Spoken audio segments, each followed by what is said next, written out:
My daughter's husband thought I was just an old fool who didn't understand anything. He used to sneak into my room when he thought I was asleep, rummaging through my things, looking for something valuable.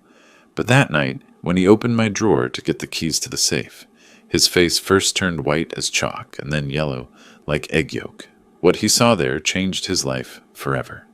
And me, I just smiled in the darkness. Before we continue, please subscribe to the channel and let us know where you are listening in the comments. The fork froze halfway to my mouth when Charlie's voice cut through our peaceful dinner conversation.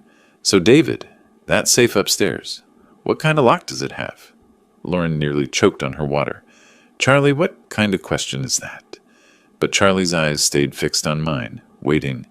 There was something predatory in his expression that made my chest tighten. I set down my fork carefully, buying time. Just curious about home security, he continued, that practiced smile spreading across his face. You know, with all the break-ins in the area lately. What break-ins? I asked. I'd lived in this neighborhood for 15 years. The most excitement we'd had was Mrs. Henderson's cat getting stuck in a tree last month.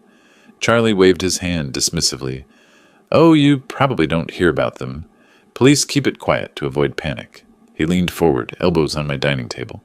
But a man your age, living alone in a house this size, you must have some serious security measures. Lauren shifted uncomfortably. Dad's always been careful about locking up. Right, but what about insurance?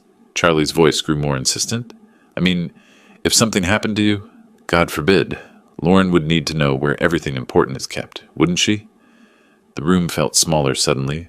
I watched Charlie's face, noting how his pupils dilated slightly when he mentioned my hypothetical demise, how his fingers drummed against the table when I didn't immediately respond.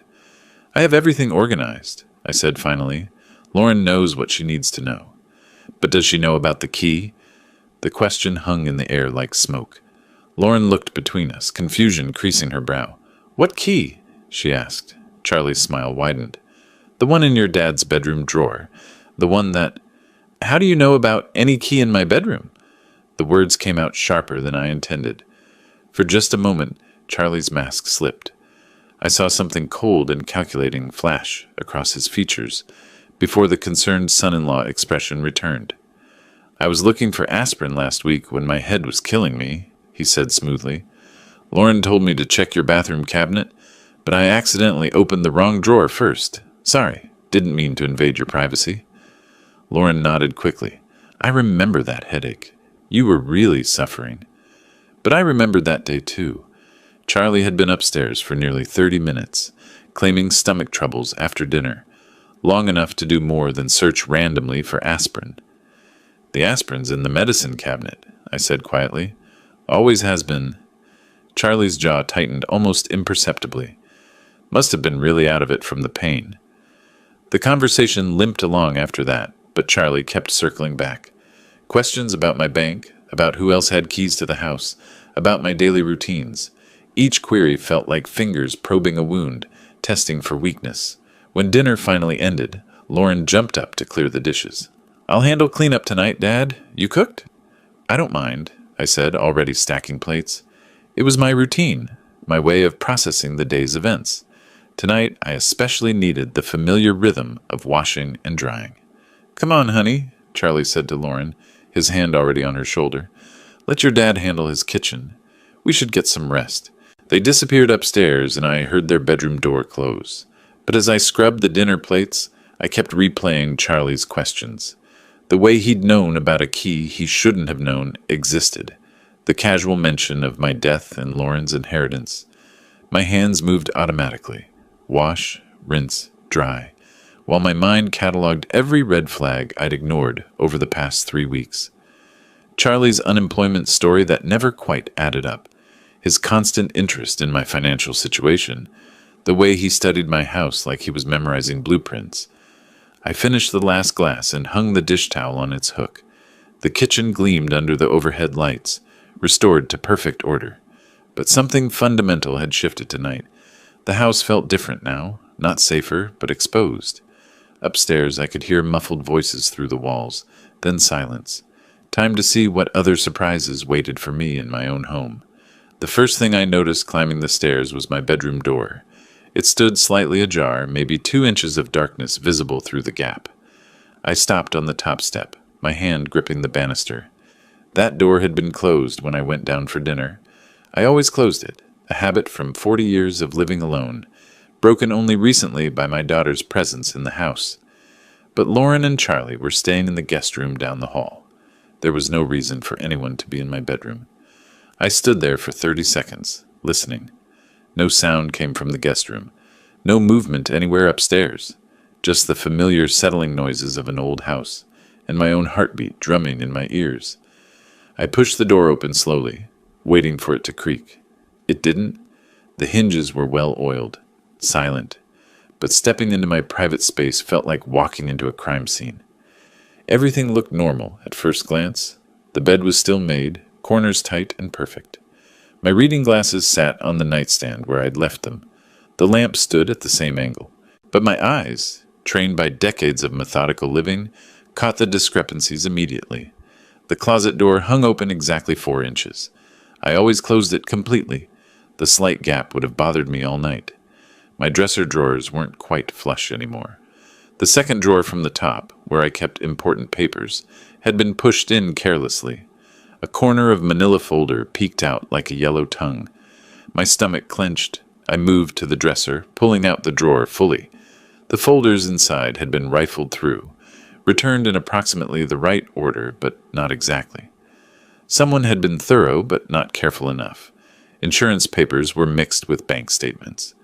My will, normally kept in the back folder, had migrated toward the front, and the small brass key I kept taped under the drawer's lip was gone. I checked twice, running my fingers along the wooden surface where the tape had been. Nothing. The key that opened my safe, the safe Charlie had asked about so casually at dinner, had been discovered and taken. My hands started shaking, not from fear but from rage. This wasn't random. This wasn't opportunistic. Someone had entered my private sanctuary and systematically violated it, searching for specific items. Someone who knew exactly what to look for and where to find it. I moved to the safe, a small but sturdy model, bolted inside my walk-in closet. The digital lock still worked, but that didn't matter anymore. Charlie had the key to the manual override. Standing in my closet, surrounded by decades of accumulated possessions, I felt utterly exposed. How long had he been planning this? How many times had he been in here while Lauren and I were downstairs, cataloging my belongings like items in a store? The violation went deeper than theft. This was personal, intimate. Someone had touched my private papers, had seen my financial records, had handled things meant for no one but me. The careful boundaries I'd built around my life had been crossed with surgical precision. But Charlie had made one crucial mistake. He'd assumed I wouldn't notice, that I was just another oblivious old man, too trusting and too tired to pay attention to details. He was wrong. I closed the dresser drawer carefully, leaving everything exactly as I'd found it. If Charlie thought he was operating in secret, I needed him to keep believing that. Let him think his intrusion had gone undetected. Let him proceed with whatever plan he was hatching. Because now I knew what I was dealing with. This wasn't about unemployment or temporary financial hardship. This was about theft. Premeditated, calculated theft by someone who'd spent weeks studying my routines and vulnerabilities. Someone who was sleeping down the hall with my daughter. I turned off the bedroom light and began getting ready for bed, moving through my normal nighttime routine. But every action felt different now, performed for an invisible audience. Was Charlie listening? Did he know I'd discovered his search? As I pulled back the covers, one thought crystallized in my mind. Tomorrow, I would start gathering evidence. Tonight, I would lie awake and plan. But first, I needed to know exactly what I was up against. Sleep was impossible. I lay in bed, staring at the ceiling, my mind cycling through the evening's revelations. Every small sound made me tense. The house settling, wind through the trees outside, the faint hum of the refrigerator 2 floors below. At 11:47 p.m., according to my bedside clock, I heard movement downstairs.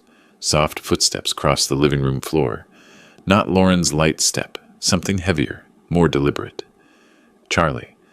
I remained perfectly still, controlling my breathing, listening as the sounds moved toward the front of the house. Then, barely audible through the old house's thin floors, I heard his voice. Yeah, it's me. Everyone's asleep. A phone call. Charlie was making a phone call at midnight, speaking in whispers he thought no one could hear. I eased myself up in bed, careful not to let the mattress creak. The hardwood floor was cold against my bare feet as I moved closer to the heating vent that connected my bedroom to the living room below. Sometimes sound traveled through the old ductwork in unexpected ways. The old man's definitely loaded. Charlie's voice drifted up, clearer now. I found bank statements, investment portfolios, the whole thing. We're talking serious money here. My blood went cold. We're talking. He wasn't working alone. Tomorrow night, Charlie continued, Lauren's going to her book club meeting. She goes every Tuesday, 7 to 9. Gives us perfect timing. I grabbed my phone from the nightstand, hands trembling as I opened the voice recording app.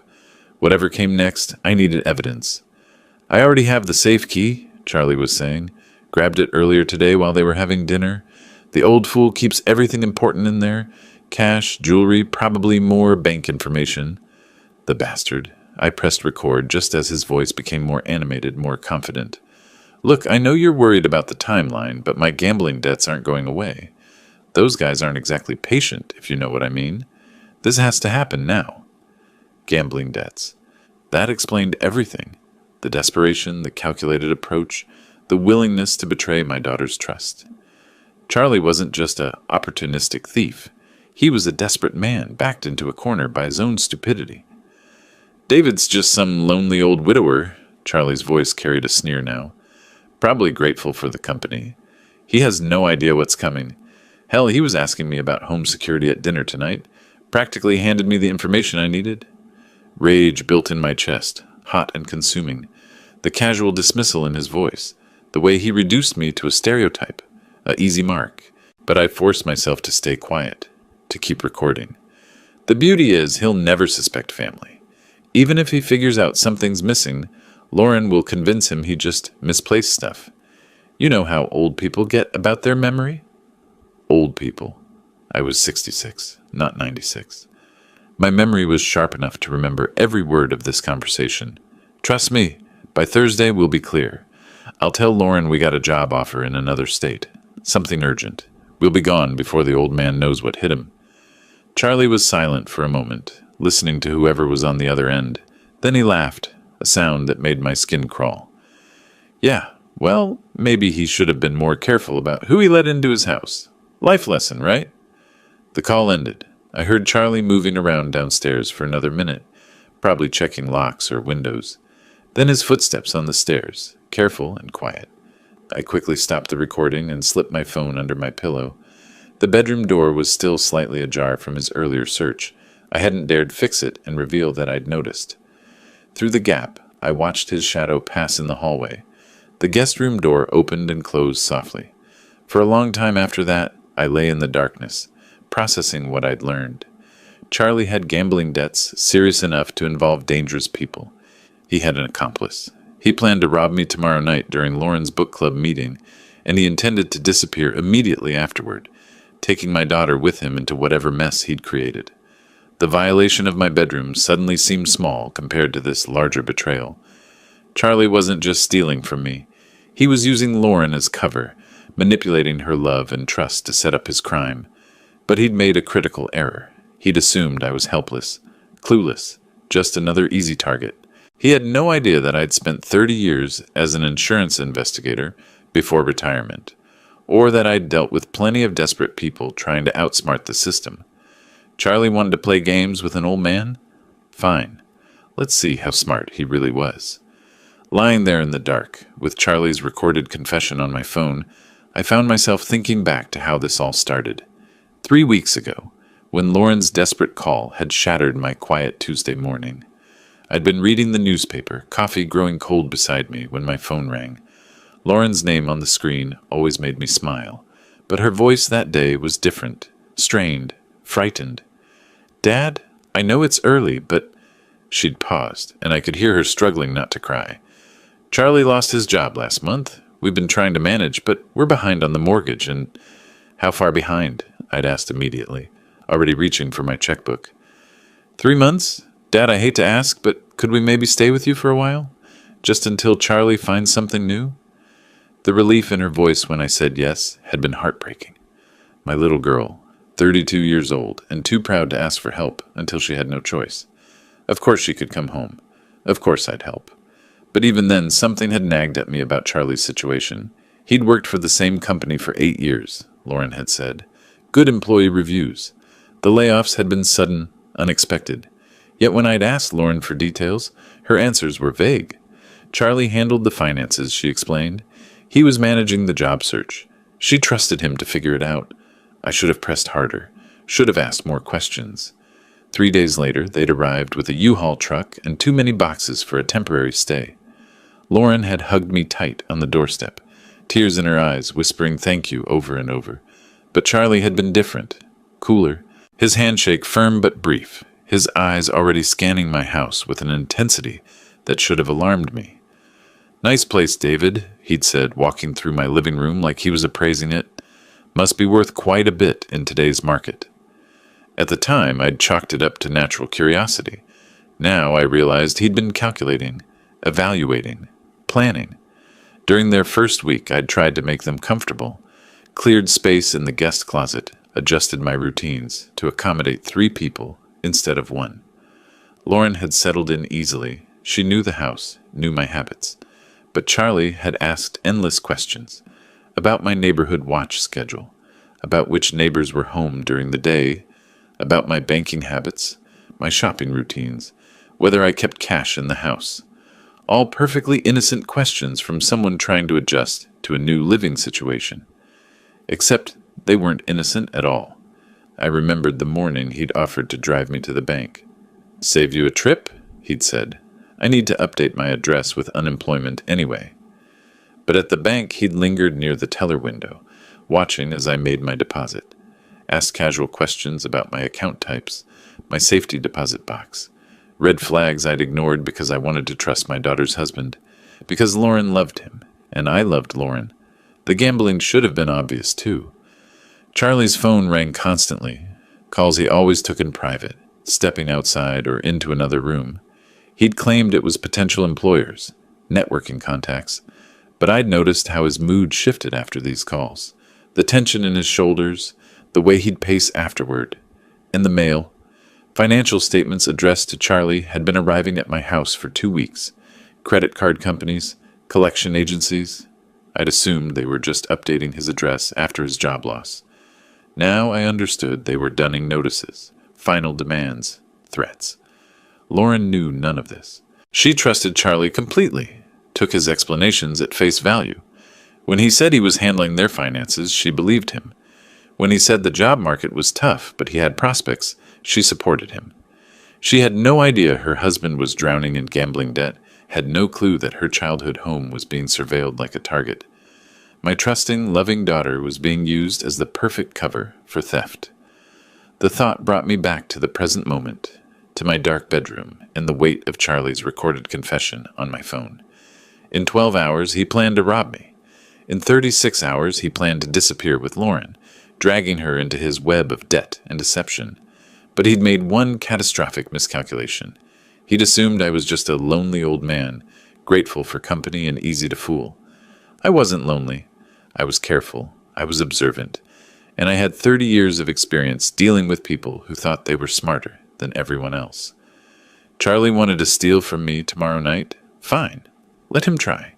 But he was about to learn that some old men bite back. I woke at 6:30, same as always. The recording on my phone felt like evidence of a nightmare, but the timestamp proved otherwise. 12:47 a.m., Charlie's voice clear as daylight, planning to rob me tonight. Downstairs, I started the coffee maker and began my usual breakfast routine. Eggs, toast, orange juice, everything precisely as it had been for the past 3 weeks. When Lauren appeared in her robe, yawning and grateful, I smiled warmly. Morning, sweetheart. Sleep well? Like a baby. Thank you again for letting us stay here, Dad. Charlie appeared 20 minutes later, hair still damp from the shower. He looked rested, confident, a man with a plan. Beautiful morning, he said, settling into his chair. What's everyone got planned for today? I set his coffee down carefully. Oh, the usual. Might run some errands later. Charlie's eyes sharpened slightly. What kind of errands? Just odds and ends. Hardware store, maybe the bank. I watched his reaction. A tiny muscle twitched near his left eye. Nothing exciting? The bank? Charlie leaned forward. Everything okay financially? Lauren laughed. Dad's always been paranoid about checking his accounts in person. Old habits. Not paranoid, I corrected mildly. Careful. You can't be too careful these days. Charlie nodded too enthusiastically. Absolutely right. Identity theft, online scams. It's a jungle out there for someone your age. Someone my age. There it was again, that casual dismissal, wrapped in false concern. Speaking of careful, Charlie continued, I've been thinking about your home security. This neighborhood seems pretty quiet, but you never know. It's perfectly safe, Lauren interjected. Dad's lived here 15 years without problems. But Charlie wasn't listening to his wife. His attention stayed locked on me. Still, a man living alone. Valuable things in the house? It pays to be prepared. You mentioned that safe upstairs. Is that where you keep important documents?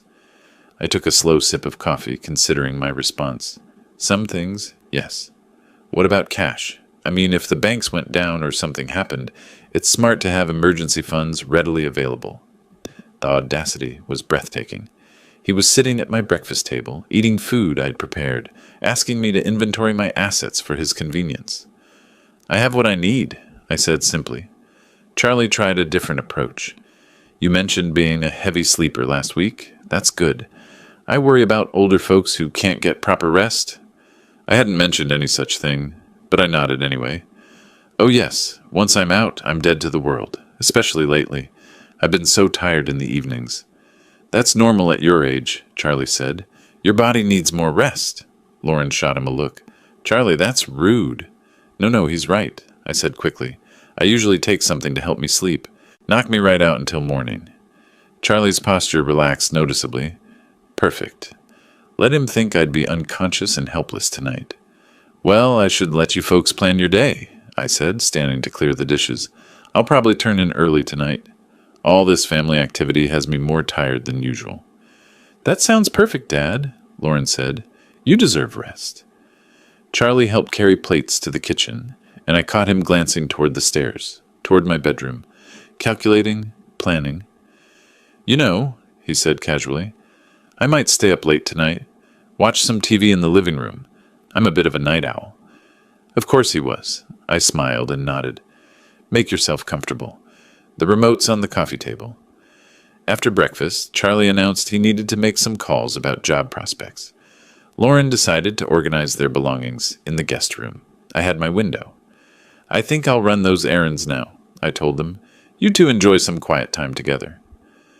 As I backed out of the driveway, I saw Charlie watching from the upstairs window. Not the guest room window, my bedroom window. My hands tightened on the steering wheel. Tonight couldn't come soon enough.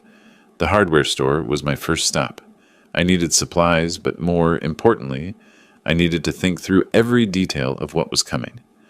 Charlie had made his intentions crystal clear at breakfast. Tonight, while I supposedly slept deeply with the help of medication, he planned to enter my bedroom, locate the key he'd spotted weeks ago, and open my safe. Simple. Clean. The perfect crime against a trusting old man. Except the key wasn't there anymore. I'd moved it at 5 this morning after lying awake since Charlie's phone call. The small brass key now sat safely in my kitchen junk drawer, buried beneath rubber bands and twist ties. Charlie could search my bedroom dresser until his fingers bled. He'd find nothing. But that wasn't enough. I wanted him caught red-handed, humiliated, exposed for exactly what he was.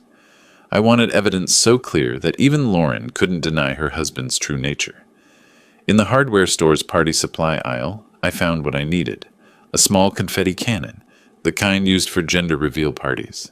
Spring-loaded, designed to create maximum mess with minimum effort. Perfect. I also picked up a bag of ultrafine glitter, the kind that sticks to everything and never quite comes off. Silver and gold, because if Charlie wanted to be a thief, he should look the part. Back home, I found the house empty. A note from Lauren on the kitchen counter. Gone grocery shopping with Charlie. Back by 2 p.m. Love you. Perfect timing. I had 3 hours. In my basement workshop, I carefully dismantled the confetti cannon. The mechanism was beautifully simple, a spring-loaded plunger that would trigger when sufficient pressure was applied. I replaced the harmless paper confetti with my glitter mixture, adding just enough to coat someone thoroughly without causing injury. The tricky part was calibration.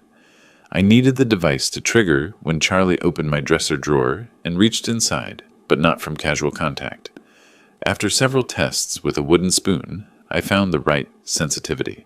Installation required precision. I placed the modified cannon inside my dresser drawer, positioning it so the trigger would activate when someone reached toward the back, exactly where the key had been hidden. To anyone glancing inside, it would look like normal drawer contents. A few old photos, some buttons, miscellaneous items. But reach in with purpose, search with intent, and surprise. I tested the setup 3 times, using a ruler to simulate Charlie's searching motion. Each test triggered perfectly, sending a cloud of glitter exactly where an intruder's face and hands would be. The device reset easily, ready for its real performance. Next came the key placement deception. I positioned a dummy key in plain sight near the front of the drawer, an old luggage key that looked similar enough to fool someone in a hurry. Charlie would spot it immediately, reach for it confidently, and trigger my surprise. The beauty was in the psychology. Charlie expected stealth, silence, success. He'd budgeted for a quick, quiet theft. He hadn't planned for a glitter explosion that would mark him as clearly as a die pack marks bank robbers. By 1:45 p.m., everything was in place. The drawer looked innocent and normal. The trap was armed and ready. Charlie would walk into my bedroom tonight, expecting to find a helpless victim. Instead, he'd find 24-karat justice. I heard car doors slamming in the driveway. Lauren and Charlie returning from their shopping trip, probably feeling domestic and normal. Charlie had no idea his crime scene had become a trap. I closed the dresser drawer gently and headed downstairs to greet them, wearing my best grandfatherly smile. Tonight was going to be very interesting. I need to run out for a quick errand, I announced after lunch. Won't be long. Lauren looked up from unpacking groceries. Need help with anything, Dad? Just picking up something at the electronics store. You two relax. You've done enough shopping for one day. Charlie barely glanced up from his phone, but I caught the flicker of interest in his eyes. The old man running errands alone, leaving the house unguarded, probably confirming his mental map of my routine. The Best Buy clerk was a helpful young man named Marcus, who didn't blink when I explained I wanted a security camera for my bedroom. "Lot of break-ins in your area?" he asked. "Something like that. I need something small, with good night vision, and it needs to be wireless." Marcus showed me several options. I settled on a compact model that connected to my smartphone, with motion detection and 8 hours of battery life. The camera was smaller than a deck of cards and came with magnetic mounting options. "You'll want to test the placement," Marcus advised. "The app lets you see exactly what the camera sees in real time." Perfect. I paid cash and drove home, the camera sitting in its box beside me like a secret weapon. Back home, I found Charlie and Lauren watching television in the living room. They looked comfortable, domestic, like a normal couple staying with Lauren's father, not thieves preparing for a heist. "Just going to rest for a few minutes," I told them, heading upstairs. "All this running around has me beat." In my bedroom, I closed the door and got to work. The camera needed to capture Charlie's approach to the dresser, his reaction to opening the drawer, and the glitter explosion that would follow. But it also needed to remain completely hidden. I tested several positions using the smartphone app. On top of my bookshelf, the angle was wrong. Behind my lamp, too obvious. Finally, I found the perfect spot, nestled between books on my nightstand, angled to capture both the dresser and the center of the room. The magnetic mount held perfectly, and the camera's black casing blended with the book spines. Unless someone was specifically looking for surveillance equipment, it was invisible. I spent 20 minutes adjusting the angle through the app, ensuring optimal coverage. The motion detection was sensitive enough to activate when someone entered the room, but not so sensitive that normal settling or outside noise would trigger false recordings. Battery life was crucial. The camera needed to last from now until Charlie made his move, potentially 8 to 10 hours.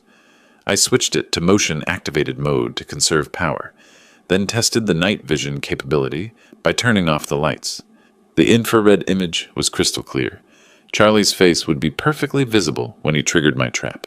I also tested the recording function, making sure the audio was clear enough to capture any words Charlie might speak during his crime. If he said anything incriminating, and desperate people often talk to themselves, I'd have that evidence too. The setup was elegant in its simplicity.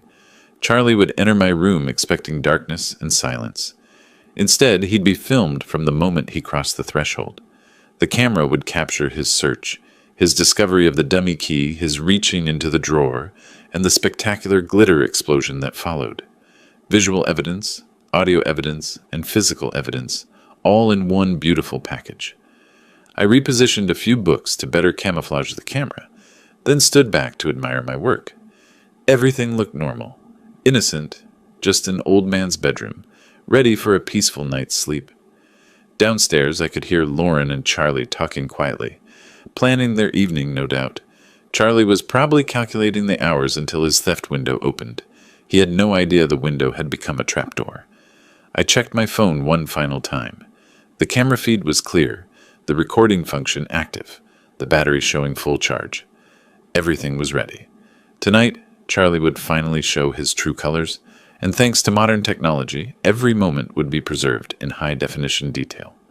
Let the games begin. Dinner passed peacefully, with Lauren chatting about neighborhood changes and Charlie checking his phone frequently. I played my part perfectly, the tired grandfather, ready for an early bedtime after a busy day. By 8 o'clock, we'd settled in the living room.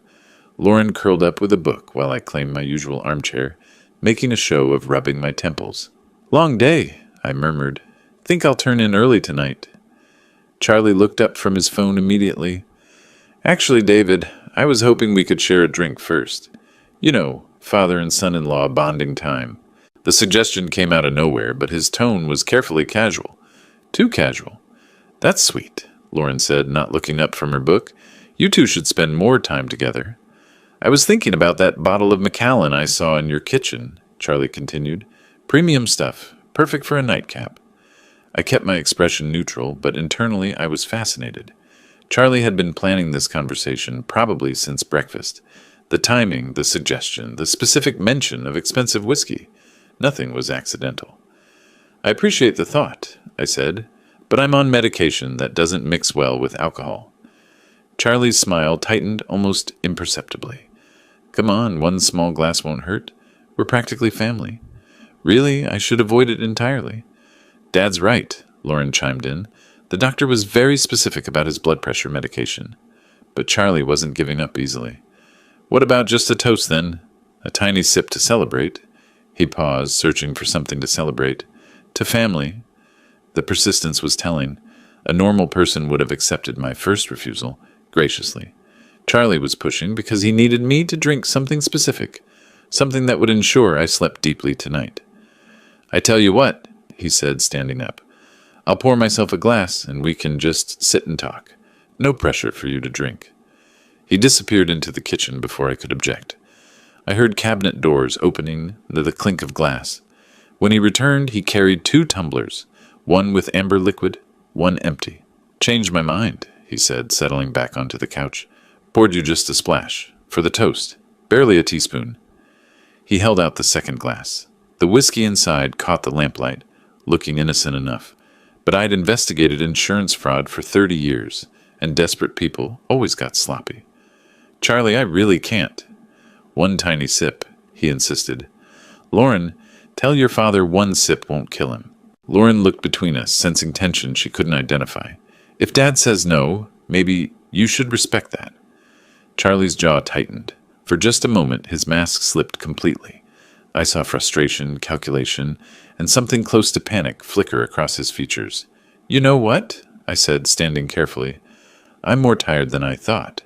I think I'll take one of those sleeping pills and call it a night." Charlie's posture changed immediately. "Sleeping pills? Doctor prescribed them last month. Powerful stuff. Knocks me out completely. I'll be dead to the world until morning." Relief flooded Charlie's face. "That sounds perfect. You need your rest." "Sweet dreams, Dad," Lauren said, kissing my cheek. "See you in the morning." I made a production of climbing the stairs slowly, pausing to grip the railing like an old man struggling with fatigue. At the top, I turned back. Don't stay up too late, you two. Charlie, help yourself to anything in the kitchen. Thanks, David. Sleep well. In my bedroom, I went through the motions of preparing for sleep, changing clothes, brushing teeth, turning down the bed. But I also double-checked my camera positioning and confirmed the glitter trap was ready. I turned off my bedroom light and settled onto the bed fully clothed, positioning myself where I could see the hallway through my slightly open door. Downstairs, I could hear the television playing softly, Charlie and Lauren talking in hushed voices. Then Lauren's footsteps on the stairs, the guest room door closing.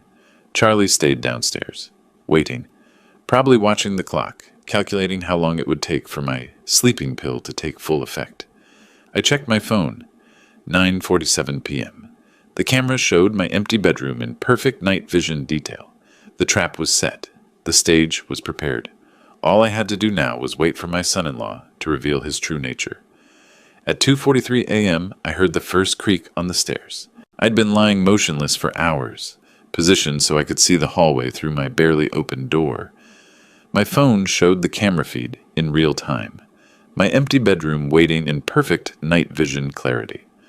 Charlie moved like a professional burglar, avoiding the spots on the stairs that groaned under weight. He'd learned my house's quirks during his 3-week residency, mapping every sound that might betray his presence. The hallway floorboard outside my room whispered under his weight. Then silence. He was listening, making sure his sleeping pill story had worked its magic. I controlled my breathing, keeping it deep and regular. The performance of my life, with my daughter's future hanging in the balance. My door handle turned with glacial slowness. Charlie's silhouette appeared in the doorway, backlit by the faint hallway nightlight. He stood frozen for 30 seconds, watching my supposedly unconscious form. Satisfied I was deeply sedated, he slipped inside. Charlie moved with predatory confidence now, believing himself invisible and untouchable. His dark clothing made him nearly invisible, but I could track his movement by sound and the shifting shadows. He approached my dresser with the certainty of a man who'd planned every step. 3 weeks of reconnaissance had taught him exactly where to find what he needed. The key that would unlock my safe, my security, my life savings. I watched him position himself directly in front of the dresser. His hands reached for the second drawer, the one containing my hidden key and his spectacular surprise. The drawer slid open smoothly. For a split second, Charlie's posture radiated triumph. He'd found his target, reached inside confidently, fingers seeking the brass key that would solve all his problems. Then my confetti bomb exploded. Boom! The sound was magnificent, like a party favor crossed with a small cannon. Silver and gold glitter erupted in a glorious cloud, coating Charlie from head to toe in sparkling confetti. The explosion echoed through the house like celebratory gunfire. Charlie stumbled backward, cursing violently as glitter settled in his hair, on his clothes, across his shocked face. He looked like he'd been attacked by a craft store explosion, transformed into a walking disco ball. "What the hell?" he gasped, brushing frantically at the glitter that clung to everything. I performed my awakening with Academy Award precision, sitting up with startled confusion. "What on earth?" I called out, reaching for my bedside lamp. "What was that noise?" Light flooded the room, revealing Charlie in all his glittering glory. He stood frozen beside my dresser, covered head to toe in festive confetti, holding the dummy key I'd placed as bait. "Charlie?" I blinked with theatrical bewilderment. "What are you doing in my bedroom?" He opened his mouth, closed it, opened it again. Glitter fell from his hair like holiday snow. I heard a noise," he stammered. "Thought someone might be breaking in." "Breaking in?" I glanced around my room with apparent confusion. "And you ended up sparkling?" Charlie looked down at himself, finally grasping the full extent of his transformation. He resembled a rejected Christmas ornament, silver and gold glitter clinging to every surface of his body. There was some kind of trap, he said weakly. "Trap?" I tilted my head innocently. "In my bedroom?" From down the hall came the sound of feet hitting the floor. Lauren, awakened by the explosion, was coming to investigate. Charlie's eyes widened with panic. "How do you explain being covered in craft supplies while robbing your father-in-law at 3 a.m.? "David, what's happening?" Lauren's voice carried worry and growing alertness. Charlie opened his mouth desperately, but no believable explanation emerged.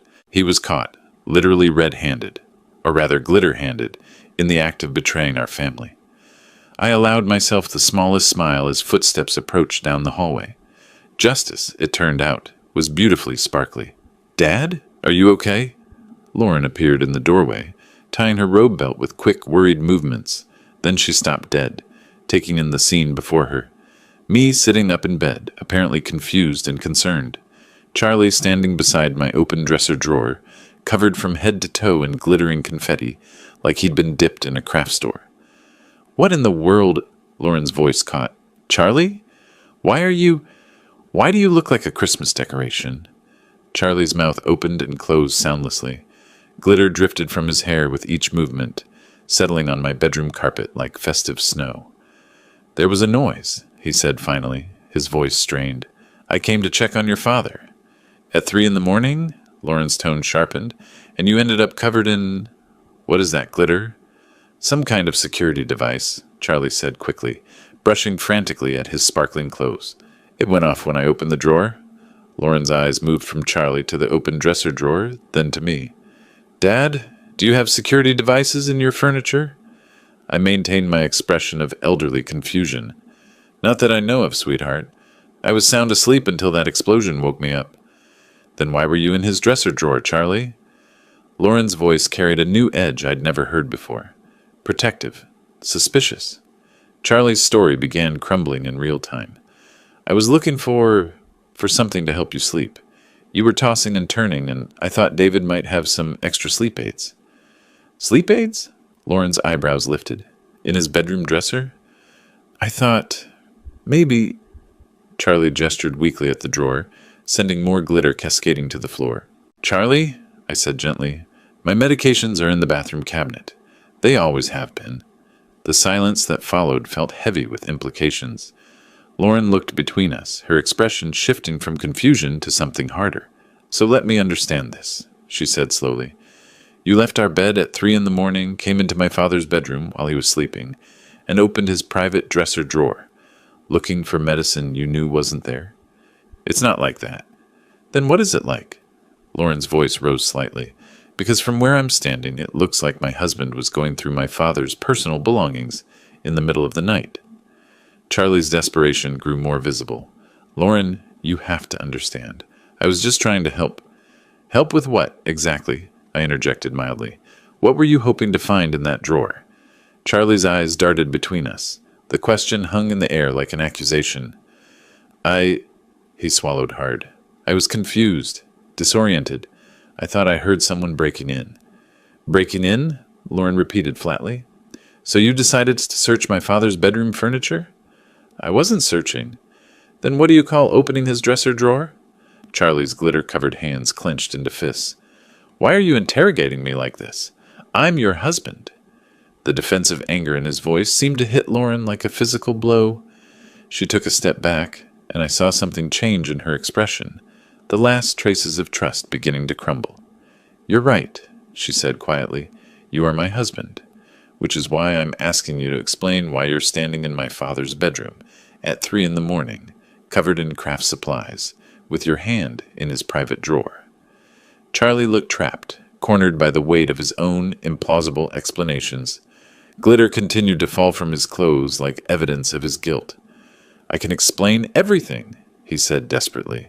"Then please do," Lauren crossed her arms, "because right now I'm very confused about what my husband was doing in here." I watched my daughter's face and saw the exact moment her protective instincts shifted from Charlie to me. The moment she began to see the situation not as a misunderstanding, but as a threat to her father. Charlie must have seen it too, because his next words came out edged with panic. "Lauren, you have to trust me." But trust, once broken by glitter and lies, isn't easily repaired.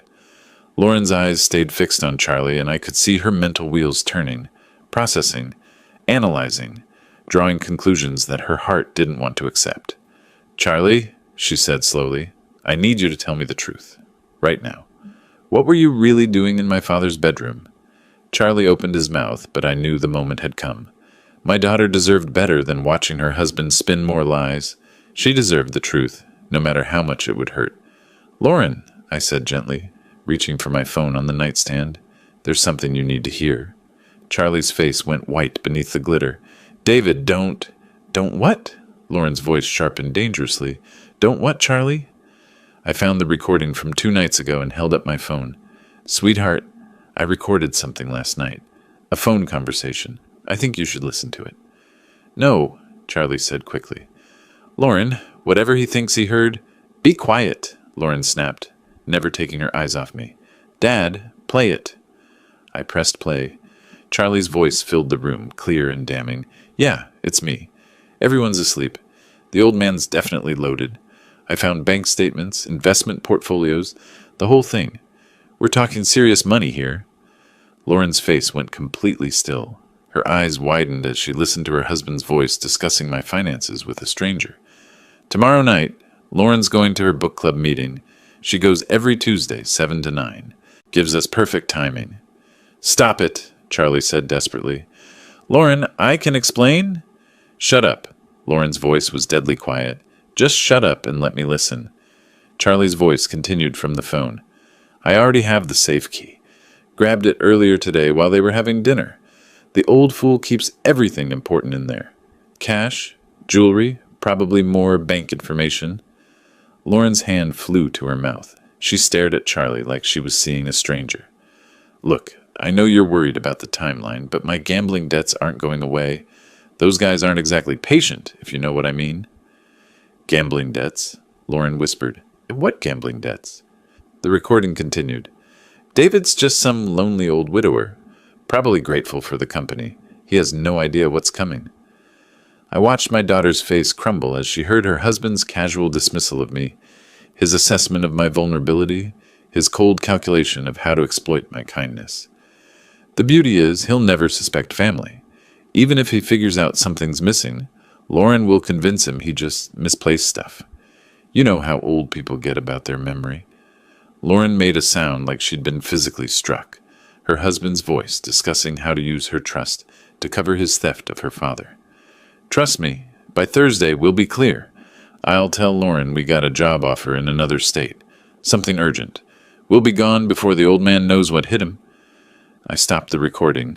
The silence that followed was deafening.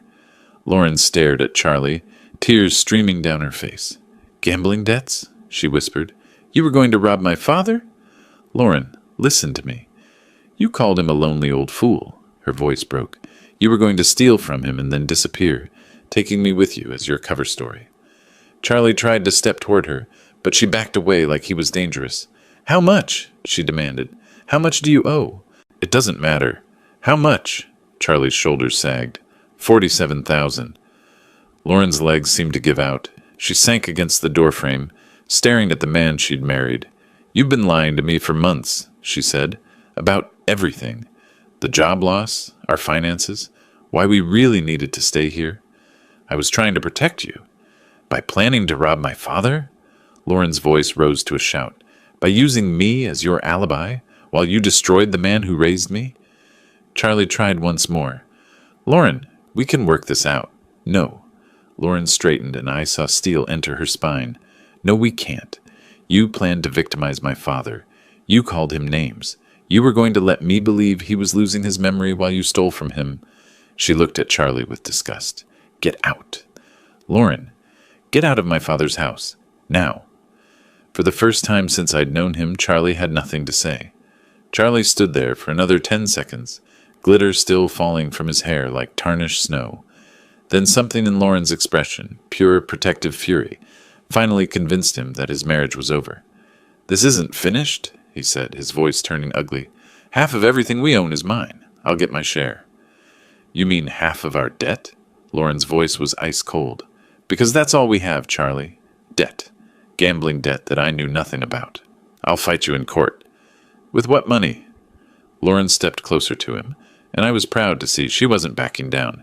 "You just admitted you owe $47,000 to dangerous people. What exactly are you going to fight me with?" Charlie's bravado crumbled. He looked at me with something approaching hatred. "This is your fault, old man. You turned her against me." "No," Lauren said firmly. "You did that yourself. When you decided to plan a robbery instead of asking for help? When you called my father names? When you lied to me for months? Charlie tried one last desperate approach. Lauren, we're married.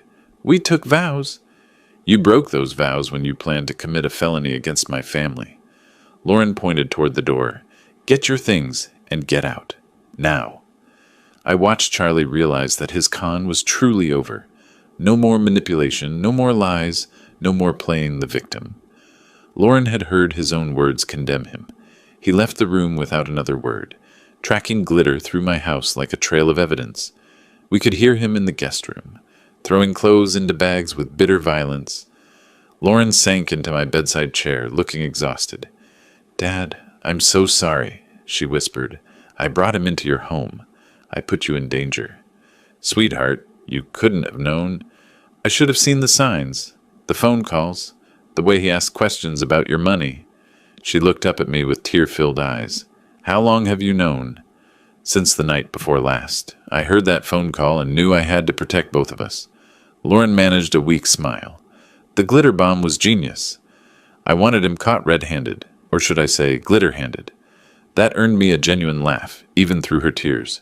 Charlie reappeared in the doorway with 2 hastily packed bags, still sparkling like a defeated party favor. Lauren, leave your key on the kitchen counter, she said without looking at him. Don't contact me. My lawyer will contact yours. Charlie opened his mouth to argue, then seemed to realize the futility. He walked away, and a minute later we heard the front door slam. Lauren and I sat in silence for a few moments, listening to Charlie's car start and drive away into the night. Can I stay here? Lauren asked quietly, just until I figure things out. Sweetheart, this is your home for as long as you want it. 3 months later, I was making coffee when Lauren came downstairs, dressed for her new job at the local library. She'd taken to morning routines with the same methodical precision I'd always admired. Morning, Dad. Morning, sweetheart. Sleep well? Like a baby. She poured herself coffee and settled at the kitchen table. Any regrets about the great glitter trap of March? I chuckled. Only that I didn't film his face when it exploded. Lauren's divorce had been finalized 2 weeks ago. Charlie had contested nothing. Hard to argue property division when you're facing potential criminal charges and $47,000 in gambling debt. Library busy today? I asked. Story time at 10, then I'm helping Mrs. Patterson research her genealogy? Lauren smiled. I love it there. Quiet, peaceful, full of people who actually appreciate books. She paused at the door. Thank you, Dad, for protecting me, for handling everything so elegantly. Thank you for trusting me when it mattered most. After she left, I sat in my kitchen, sipping coffee and reading the newspaper. The house felt peaceful in a way it hadn't for months. No tension, no lies, no one calculating how to exploit my kindness. My phone buzzed with a text from Lauren. Forgot to mention, Mrs. Henderson asked if you'd help her install a security system. Apparently word got around about your innovative home protection methods. I laughed out loud. Maybe I should patent the confetti bomb approach to home security. Outside, spring was settling over Coeur d'Alene. My neighborhood remained quiet and safe, just as it had been before Charlie's brief invasion of our lives. Sometimes justice comes from courtrooms and police. Sometimes it comes from trusting your instincts, setting careful traps, and letting people reveal their true natures. And sometimes justice sparkles. If you like this story, please like this video, subscribe to the channel, and share your impressions of this story in the comments. To listen to the next story, click on the box on the left. Thank you for watching.